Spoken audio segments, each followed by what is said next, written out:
This Cabo Wabo 250 DFS Picks edition of the NASCAR Gambling Podcast here on the Sports Gambling Podcast Network is brought to you by Underdog Fantasy. Sign up with our promo code RACESGPN to claim your first-time deposit offer up to $250 in bonus cash. UnderdogFantasy.com, promo code RACESGPN. We're also brought to you by Rhythm. Rhythm's college football and NFL projections are now live. Claim your 7-day free trial today by going to sportsgamblingpodcast.com/rhythm. That's sportsgamblingpodcast.com/RITH. Driver, start your engine!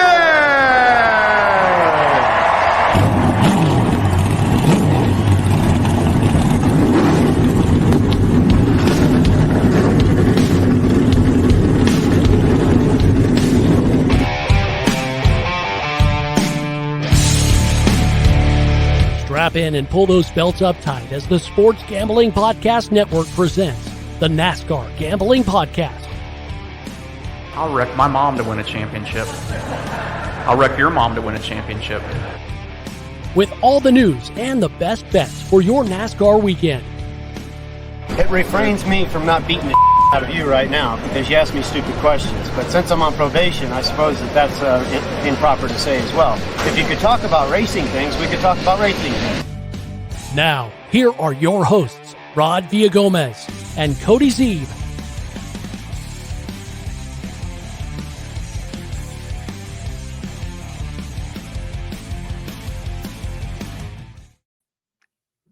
Welcome into another episode of the NASCAR Gambling Podcast. You're on the Sports Gambling Podcast Network. He's Cody Zeeb. I'm Rod Villagomez. It's Friday. We're here talking Xfinity DFS. And way to close out the week, man. I'm excited that racing's back. Excited that we finally get to watch cars on the track again. And as much as I love the Olympics, as much as I'm a big fan of Olympic sports, I'm ready for racing to be back. Racing, it's back. I love it. Xfinity Series is back, more importantly, Rod, which we didn't get last week. So we had to wait an additional week before they blessed us with their presence. But a it's Friday. That's all I got.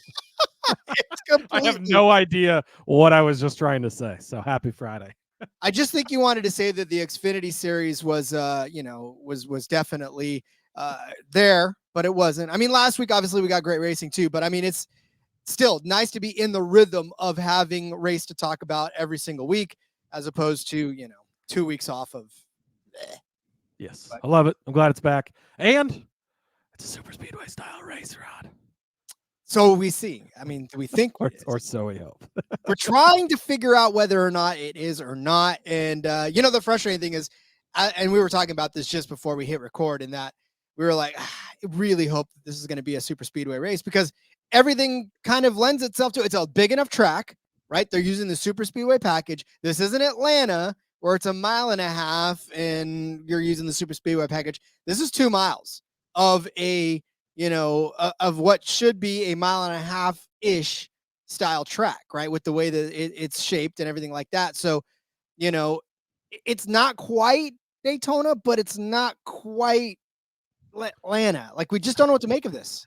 Yeah, and if you haven't listened to the Xfinity Series betting show yet, you should go back and listen. But the way that I see this going, again, they're using the super speedway package, which they used last time out at Indianapolis, but that's a different shape of track, a different style. And so we saw it looked actually a lot like IndyCar, where there's some drafting elements to it, and you get little packs of cars, but not the drafting type of races that we're used to, right? And going into the last race, the books priced everything like it was going to be a super speedway style race. Austin Hill was the heavy favorite.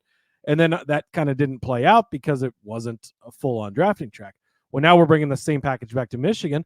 The books have said, well, that didn't happen last time, so we're going back to this is a normal race. But I think that the way that this is laid out, right, you've got it's so much like Atlanta. Atlanta's only 1.5 miles. This is 2 miles, so that's actually better for the drafting part of thing. Atlanta's 28 degrees banked. This is only 18. So you're kind of cutting the difference in the middle there, right? But I really think this is going to look like a race at Atlanta. And we've seen Atlanta kind of through the years of this repave now, where it's not full-on Daytona. It's not full-on Talladega, but it's still pack racing. You get the big wrecks, and it's the same effect as a super speedway style of race.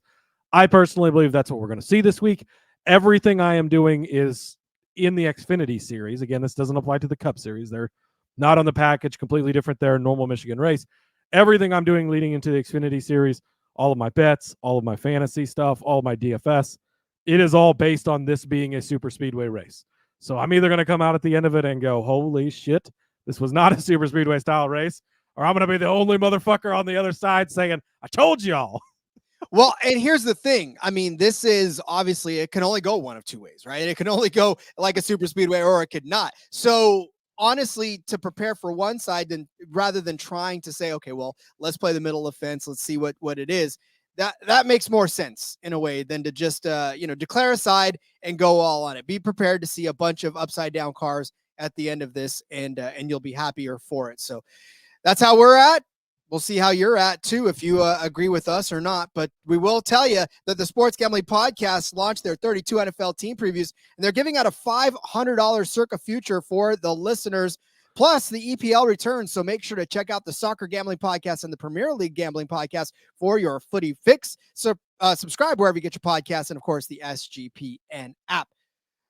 Well, Cody, we are again here for the Cabo Wabo 250. It is 125 laps around this 2-mile paved track for 250 miles of what we believe to be super speedway racing. So as we prepare for that, lap sled probably doesn't mean much, and place differential is going to have you pulling your hair out. So we're just going to go for finishing positions and hope for the best. Yeah, I mean, finishing position and place differential, I think, is going to be the biggest thing. Now, if you look back on earlier this season, we did see a Jesse Love lead 150 some laps at Atlanta. So that kind of makes it an outlier. Now his finish wasn't great because he ran out of fuel, so balanced out a little bit in the end.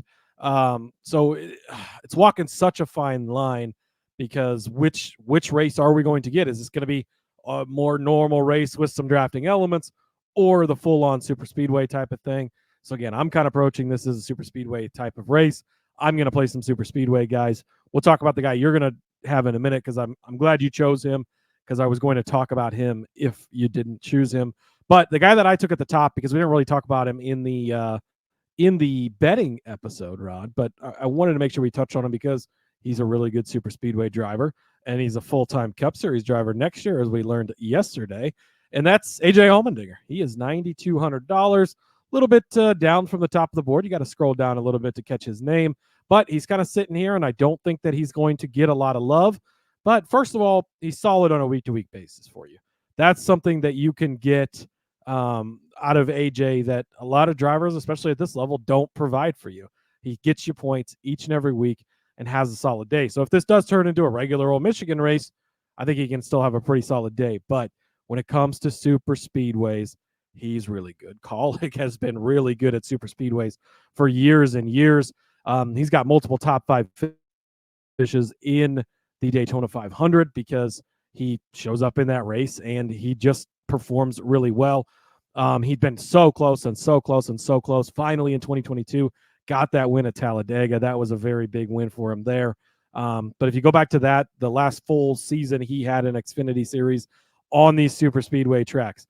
Second place at Daytona, third place at Atlanta, and that was the beginning of this being the super speedway style of track. Then they go to Atlanta the second time, 10th place there. Daytona the second time, third place there. Talladega, that's where he finally got the win. What a hell of a season. This year, not been quite as good, but 10th place at Daytona, you'll take that, especially in DFS with the uncertainty of the wrecks. 13th at Atlanta, you'll also take that. Talladega was 19th, not even too bad of a day there. He did lead laps at both Atlanta and Daytona. Those are the only 3 we've had so far. But again, that's just kind of how I'm leaning into this and how I see this season going. So that's what I'm looking for. And if you go back and you look, like, again, he didn't race full-time Xfinity last season, but in 2022, last time he was at Michigan, he actually started in 2nd and finished in 7th, a very strong day there. And then at Auto Club, which, again, a very similar track, actually started on the pole, finished in 7th place. So even if it doesn't turn out to be he feels like one of the safer plays to me, where you can play him, and if it is a super speedway race, extra bonus points, right? And if it's not, he's still going to be a good play for you. So AJ Allmendinger, definitely a guy that I'm targeting at 9,200.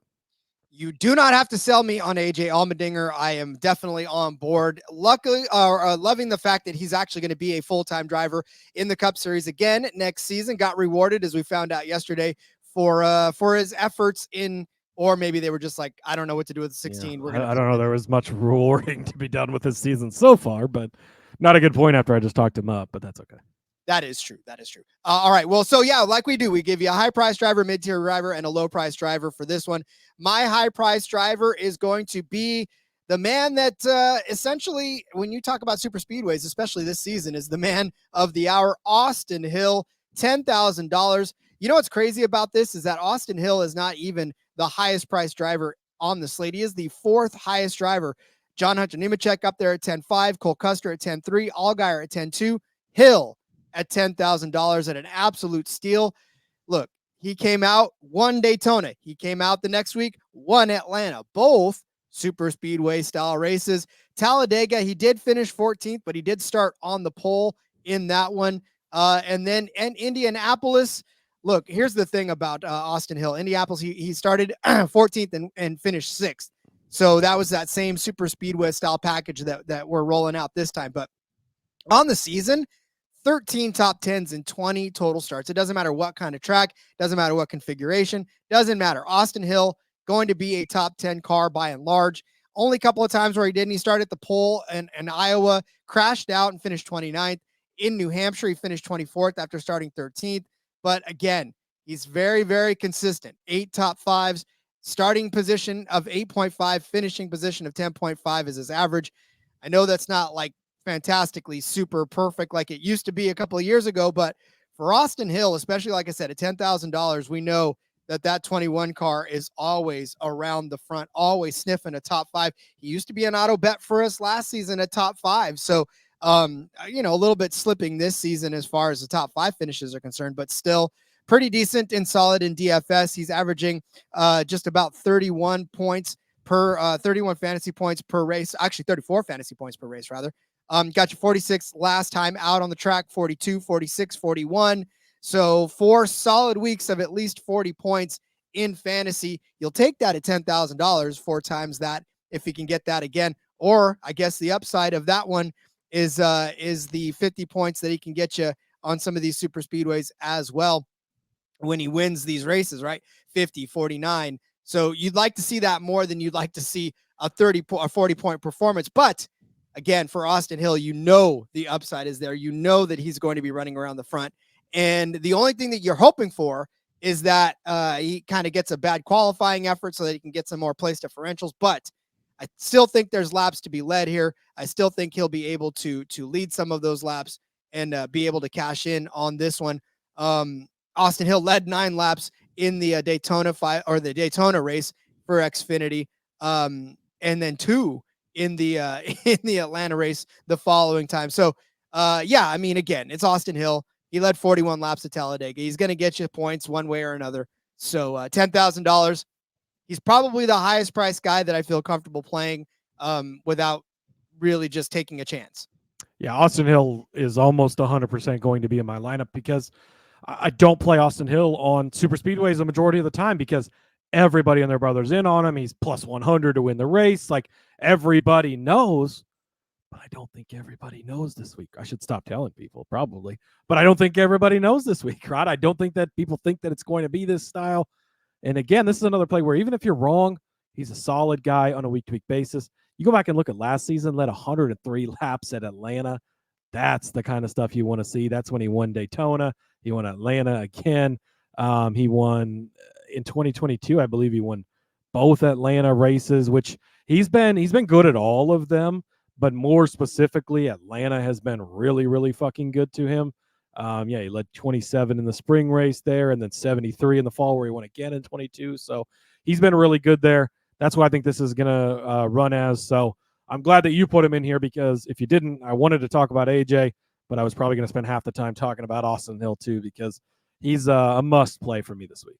Something about that super speedway package just agrees with Austin Hill. So we're going to bank on that and pay 10 grand for him and see where the chips fall. So, all right. We'll be back with our mid-tier drivers, but I first want to tell you about Underdog Fantasy. You go 8-0 in your pick'em picks. You can win 325 times your entry, or play fantasy football the right way with Best Ball Mania is live with $15 million in prizes, and Underdog just launched their season-long college football projections, higher and lower for your favorite college football players. You can now use specials and boosts on all flexed entries as well. Go sign up right now with our promo code RACESGPN to claim your special pick and first-time deposit offer up to $250 in bonus cash. UnderdogFantasy.com, promo code RACESGPN. Take a step. Kind of noticing a little bit of a theme here, Rod. All of these first four guys, at least that we're playing, are very good super speedway guys, but also pretty safe, even if this doesn't turn into a super speedway type of race. So I think that we're calling our shot, but also covering our ass at the same time. And I sort of like that. We hedged in our head and we didn't even know it. I guess that's the thing about it. Yeah, we didn't even intend to, but like, as you look at them more, and as we're going to head into the mid-tier guys here, right? Ryan Sieg is my guy. If you've ever listened to this show since it started and we started talking about Xfinity Series, Ryan Sieg is auto bet for me every time we're at a super speedway. And it's really done well for me over the years. And I'm going to take him here, 7,500. But before we even look at the super speedway aspect of it, look back at this season and what he's done. And remember that every time we get to one of these 1.5 miles or 2 mile in this track, the intermediate style of race, they're like, oh yeah, this is a special car for Sieg this week. It was fully prepared by Stuart Haas and that partnership that they've stepped up. And this is why he qualified 5th place and he's running so good. That's without it being the super speedway package. 11th place at Indy with the super speedway package. Decent run there. Told to Pocono. But the other 1.5 miles we've been at, Charlotte, 7th place. 2nd at Texas. By this much, Roddy was that close to getting it done over Sam Mayer. 7th place at Las Vegas, all the way back in the spring when nobody knew it was coming from that team this season. They've had a strong year, and he's done well. Last year here, a 13th place finish. Not a bad finish for a guy in this price range, and we know he's been better this season, so you love to see that. Then transitioning over to the super speedway style of stuff, 11th place at Atlanta. He led 15 laps, so he got some time up front, extra points there. 8th place at Daytona. He led 18 laps at Talladega. Last season, 10th and 15th at Atlanta, 8th at Daytona, 4th at Talladega in both races, actually 4th and 4th in both of the Talladega races last year. So Ryan Sieg, a guy that can get it done. First of all, just a regular intermediate track, especially this season, for as cheap as he is. Think about it, right? Last week was last time out was Riley Herbst that won, and then Pocono was Cole Custer, I believe. So Stuart Haas has won the last two. They're the ones prepping this car, or they have at least prepped it every time we've been to a bigger intermediate track this season. So I'm going to assume that is going to continue going on this weekend. And he's only 7,500. He's bringing in a lot of points for you. Even if this turns into Indy last week or last time out with the same package, 50.4 points. Yes, please sign me up. 51.5 back at Charlotte, 61.9 at Texas. These are the types of days Ryan Sieg can deliver you. Again, safe if it isn't a super speedway race, but if it is a super speedway race, it could be the key to your entire day. Love Ryan Sieg, probably why I had a car lift on him earlier this week. Make sure you go back and check that out. But yeah, he's definitely my guy this week. The potential there, it's just the upside, I guess, if we want to use that overused term. The upside there is fantastic. Like, there's just no, if he hits, boy, that's a GPP winner right there for you. And he's another guy that's just consistent on a week-to-week basis. Now, if it is a super speedway style of race, right, we know that you can get in a wreck. Anybody can, but his floor has been very, very high this season, and that's another thing that you like about it. Indeed. Speaking of stuff you like, our Lord and Savior SVG. SVG. Oh, sorry. $7,400 for the Lord and Savior. Look, there's not much that we can say that hasn't already been said about Shane Van Gisbergen. Like, he has come on to this series and just taken it by storm. I mean, not just the whole sport of NASCAR. Like, everybody has Kiwi fever for this guy. Like, he's just... He's been one of the breath of fresh airs in this one, dominating the road courses, right? Just killing it out there. One Portland, one Sonoma, one Chicago. Like, all three of those wins were on road courses, of course. But just like I've said before, on that Happy Gilmore, when he learns how to putt and he goes, somebody learned how to putt. Well, SVG is starting to learn how to run the ovals, and that's danger for the rest of the field. Indianapolis last week is proof positive. Started 23rd, finished in 4th place. What? That putter is swinging for SVG. You got to love that. Also, you even look back earlier to Atlanta, started 13th. This is before he learned how to putt at the putt golf course. Started 13th, finished in 3rd. Hold on. Let's go to Daytona where he started 5th in his very first actual oval race, I think, right in the Xfinity Series before he just raced the course. Started 5th, finished 12th. I'm still that may not have been the most best of fantasy days, but I tell you right now, that's better than what we would have thought he would have been, especially he was $7,500 that day, but they were not disrespecting him, but he still got you 25 points on the day. So you got to love that from SVG. And look, again, he's catching on. He's starting to figure this out. He's starting to figure out where the draft, where the beating and banging. And now that he's getting it figured out, he's translating into really solid finishes. This sport better watch out when he gets a full-time cup ride, because he's going to figure that out too. And he's going to contend for win after win after win. He's already contending for wins on the road courses. But once he gets this oval package figured out, it's all over. So you might as well get him now while he's in the $7,500, because he's $7,400 right now, averaging 32 fantasy points per race. Whew, that's a steal. Give me some SVG. Yeah, and what if this isn't a super speedway style of race? What if this turns into last time out at Indy, where he finished 4th place?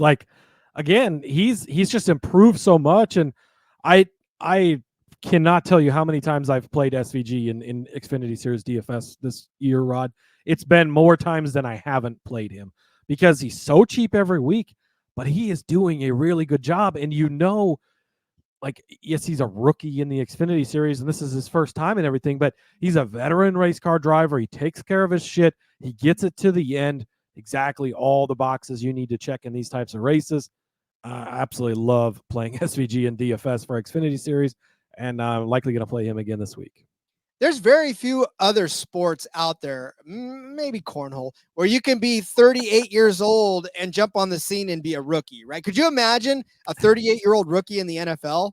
Yeah, Rod, that's myself in 6 years.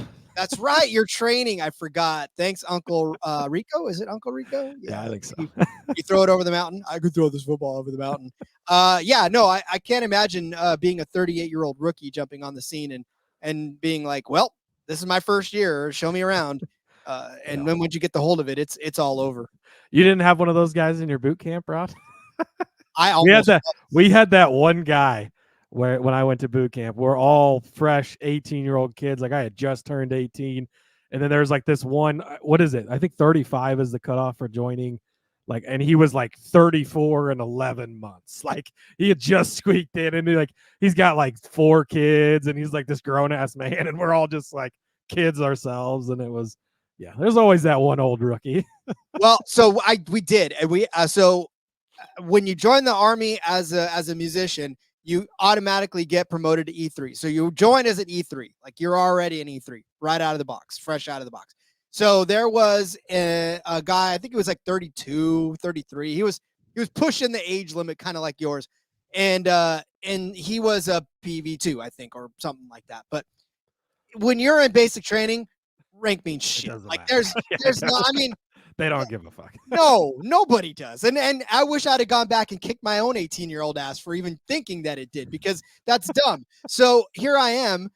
This guy's getting all mouthy or whatever, and I had enough of it, and I was like, well, you know what? I outrank you. And I was like, that was stupid, because I don't. And now look at, as I fast forward now to being a 30-some-odd-year-old man myself at one point in the Army, I was like, dude, I would have beat the piss out of my 18-year-old self, man. I'd be like, what do you mean telling me what to? I outrank you. I out everything you, buddy. I've lived more life than you've ever lived. It's so fun to look back on. Isn't it, though? It's fantastic. I wish I could just go back and tell 18-year-old me to shut the hell up and sit back and learn. But whatever. I wouldn't be the man I am today, and we wouldn't be here. So, thank God for unanswered prayers, I guess, as Garth Brooks says. All right, we've got low price drivers to get to. We've circled from the military to car crooks. We've gone. Yesterday we had roller coaster talk on the show.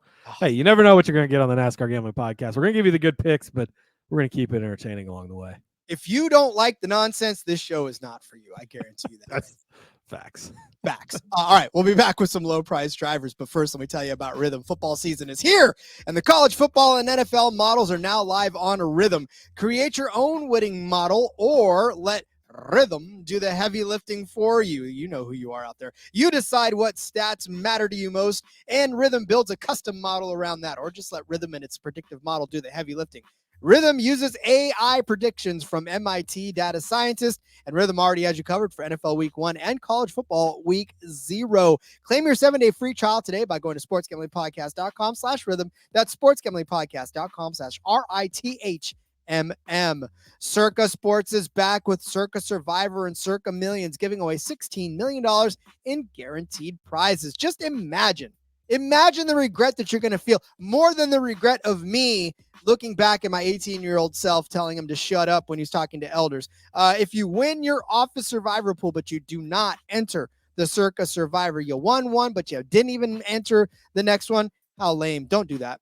Plus, if you don't have a book trip for Las Vegas yet before football, Ultimate Contest Weekend is a great time to go hang out with Ryan and Sean and enjoy some of the open bar events at the greatest sportsbook in the world, August 22nd through August the 24th. Use promo code SGP15 to save 15% on your hotel room for sign-up weekend. You can sign up in person at Circa Sports between now and September 7th and use a proxy to play from anywhere. We even have a deal with a proxy. Go to proxy.footballcontest.com to save you $50 with promo code SGP. We step down now, Cody, to our low-price driver. But were you going to comment on my role? No, I was going to comment on your low stepping down. That's definitely what I'm doing here.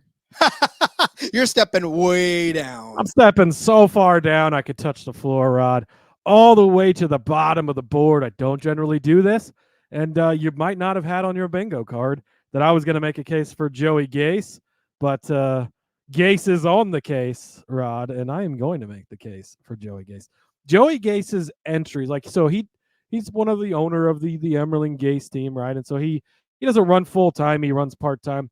His entries into the series look like when I'm racing on iRacing, like not really any short tracks. It's just super speedways and bigger tracks, and I think that's because he's pretty actually good at them. He's averaging 23.7 points per race this season.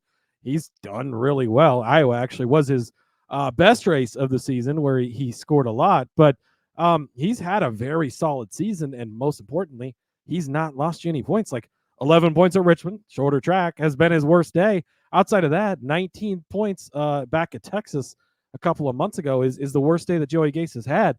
So he's actually been pretty solid for you. Again, if we're approaching this like a super speedway style of race, a lot of people aren't going to want to dip down to Joey Gase because they're not, he's going to start at the back and he doesn't look that attractive. But he's actually, he's picking and choosing his races as a driver owner for good reason, because these are the ones where he's pretty good at. You go back and you look last race out at Indy, he did start that race. Again, the same package, 24th place finish. For a guy that's $5,000 at the bottom of the board, there's 38 cars starting this. Finishing in 24th out of 38 cars and being the 38th most expensive car is a pretty good deal. That's what you're looking for. So a great finish there, bigger intermediate track with this package. So again, could be safe even without the elements of super speedway. Then you go to Talladega, 18th place finish there. 29th at Atlanta wasn't the best, but last season, 24th place finish at Kansas. No super speedway package, nothing like that. Just a 24th place finish at Mini Michigan. You like to see that, right? That's a pretty solid thing. He also finished 9th place at Talladega. It's going to be a pretty happy day for you if that happens. 18th place at Daytona as well. And then in 2022, a couple of great starts. 21st at Talladega, 16th at Daytona and Talladega 2, and then 26th in the other Daytona race. So pretty solid super speedway racer. Also has some upside on non-super speedway tracks that are bigger. It just seems like, I don't know what it is, Rod. I cannot figure out short tracks in iRacing. I fucking suck at them. I'm no good. But the bigger tracks where you just hold the pedal to the floor and drive, oh yeah, I'm pretty good at that stuff. So those are the tracks I like to pick. Me and Joey Gase have that in common.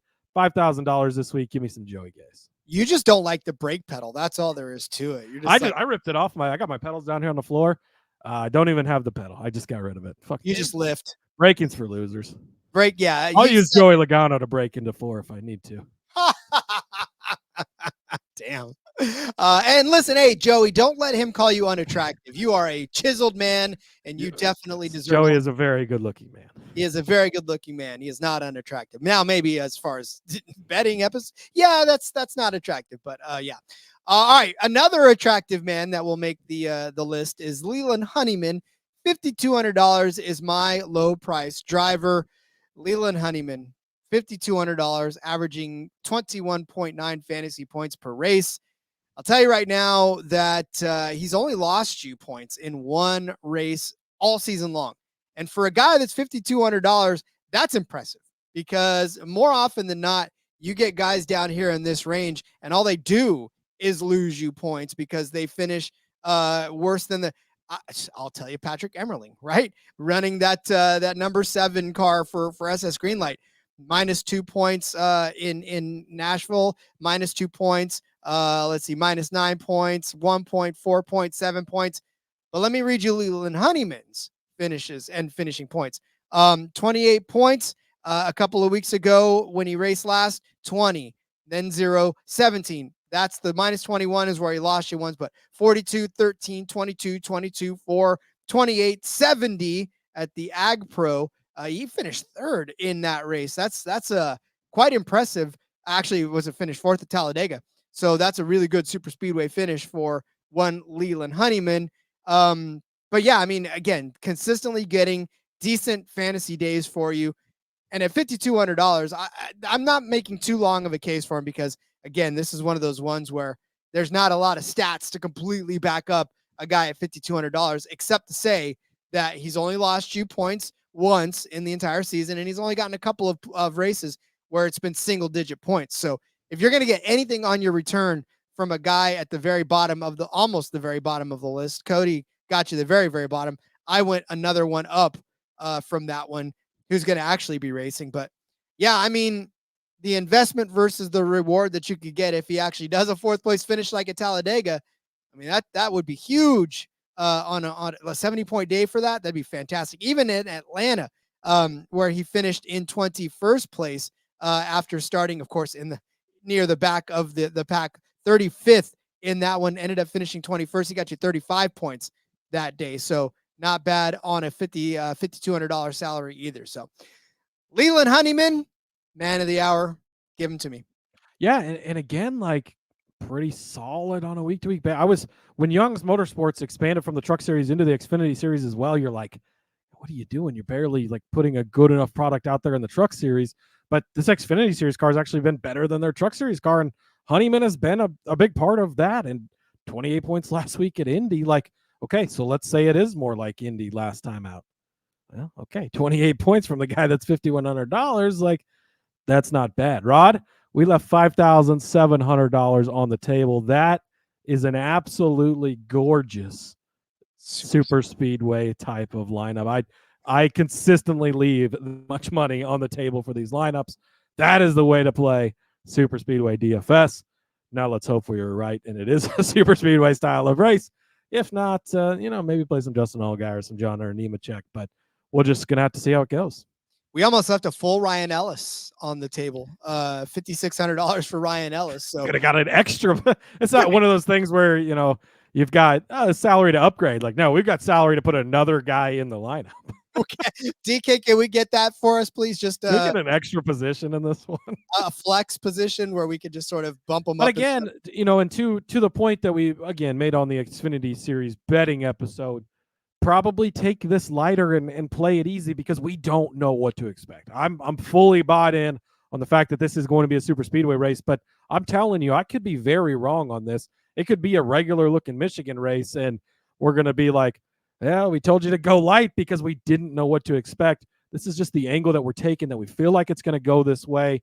And if we're right, this could pay off very nicely for us because we might be playing it different than most people are, but there's also that, tiny 1% chance that it's not a super speedway style of race. And then you're going to get all the people come out. Cody has no idea what he's talking about. He says super. I don't listen to those people anymore. Right? Nobody listens to those people. I have learned in 479 episodes to not listen to those people. So. Me too. I love it. Thank God for this show because I learned to get a thicker skin because of it. So, all right. Speaking of thicker, you got a thicker pencil, get it out. Or what do we say? What was it yesterday that we said? Get out your pad because we had no pad. No pad this time. Just a pen and paper will work because we're going to go over our DFS plays for this Cabo Wabo 250 from the Michigan International Speedway. Cody started you out with AJ Allmendinger as his high price driver at $9,200. I gave you Austin Hill at $10,000 for my high price driver. Cody dropped down to Ryan Sieg at $7,500 as his mid-tier driver. I said SVG at $7,400 was my mid-tier suggestion. Cody went all the way down and then went all the way down even farther to Joey Gase at $5,000 for his low price driver. And I said Leland Honeyman at $5,200 was my low price driver for this slate. There it is, Cody. We're done. We got this just popped across my screen as we're recording here, Rod. Couch Racer tweeted out, and that's of course I think Brett Griffin is the one who's in that. Or fuck, is it Brett Griffin? I don't remember. It's one of those guys from over there. And it's a whole. This appears to be an enigma, but it says Monday the guys let it slip that Creed is already signed over at the Haas factory. Yet the second driver still seems to be an enigma. It's not Deegan, it's not Smith, and Ryan Preece seems to have other options. But if you look at they purposely spaced out what is on each line, and if you read it from left down, it spells out Mayer. So we're gonna see on Saturday when we get the official announcement. But it seems that they're reporting that it's going to be Sam Mayer and Sheldon Creed making up the SHR. No, sorry, not SHR. The Haas factory team next season in the Xfinity Series. Damn it, I didn't get the call either, so that's probably why. Although it's clever to have an acrostic as spelling out Mayer. That's very, very clever of them. There you go. That's gonna be an interesting team. Interesting. We'll see if it is. I mean, it's a solid lineup to have. Yeah, I mean, listen, it's not bad. I mean, we love Sheldon Creed, we love Sam Mayer, so of course that leaves the one car open, like we talked about the other day. So Carson we'll see where that goes too. Mm-hmm. Yeah, Sure does. Quapple could, that one car could be Quapple's. Yep, that'd be fantastic. Wow, what a day! All right, Rod. Oof, it's been a big newsy week. So, and news coming out this weekend. So we'll have to react to that on the recap show. Unless we have another Austin Dillon situation, then we'll talk about it later in the week. But anyways, Rod, in the meantime, we're going to get you out the door, get on to your Fridays, leave work early today, tell the boss you have DFS Super Speedway lineups to go build and get her done. Damn right you do. Follow me, Rod, over on the X at Husker_Zeeb. You can find all my stuff there. There's a lot of it. Check it out. Follow us over on the YouTube as well. We greatly appreciate it. Helps us out a ton if you just click that little subscribe button. Click the bell if you wanted to be notified when we go live, which we do for most shows as well. And it's always a good time to interact with you guys, and we appreciate it. And good luck this weekend at Michigan Super Speedway in the Xfinity Series. And we'll see you next week. I have FOMO. These guys with 1,000 subscribers on YouTube are trying to tell me how wonderful it is. They got smoking jackets, are sitting in their lounge chairs, telling me how great it is. And I don't know that yet. So get us there. We would love to be at 1,000 subscribers so we can see the magical journey that is there and all the things that unlock. So tell your friends, grab the library computers and grab everybody's fingers and hit subscribe.